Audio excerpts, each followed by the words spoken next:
Rekonštrukcia starého mosta je v plnom prúde, no ani to sa nezaobišlo bez komplikácií a oneskorení.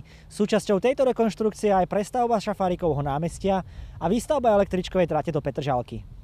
Hlavným cieľom tejto rekonštrukcie je obnovenie činnosti mostu, výstavba prvej etapy električkovej trate do Petržalky, ktorá bude prepojená s druhou časťou Dunaja v roku 2015. Okrem električkovej trate bude most slúžiť aj cyklistom a chodcom. Súčasťou je aj rekonštrukcia Šafárikovho námestia, ktoré túto rekonštrukciu skutočne potrebovalo. Dôsledkom tejto rekonštrukcie je aj dlhodobé uzavretie Štúrovej ulice a zúženie cestnej komunikácie do jedného jazdného pruhu na ulici Vajanské nábrežie. Zaujímalo nás, ako sa s týmto obmedzením dokázali vysporiadať obyvatelia mesta Bratislava. Premávku to obmedzuje vo veľkej miere, chodím tadeto aj autom, respektíve chodievala som, teraz sa snažím vyhýbať tejto križovatke. Auto, bývam celý život v centre, takže jediná električka bola taký dopravný prostriedok pre mňa. Tak rekonštrukcia tejto tráte v súvislosti s nápojením na Petržalku je podľa mňa dobrý nápad.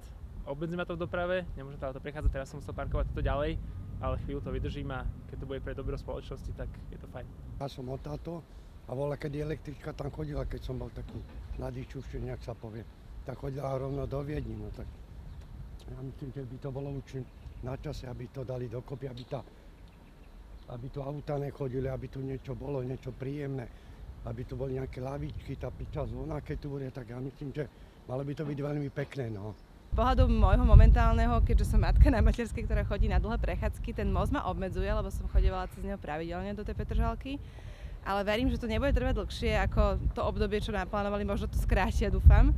A že teda bude sa dať prejsť na tú druhú stranu a tie električky určite budú mať priaznivý dopad na tú dopravu, ktorá do tej Petržalky je, ktorá je podľa mňa príšerná. Starý most aj časť Šafárikovho námestia sú už pomaly, ale isto minulosťou a nám neostáva nič iné, len čakať, ako to celé dopadne. Pre Paneurópsku vysokú školu Karel Poitinger.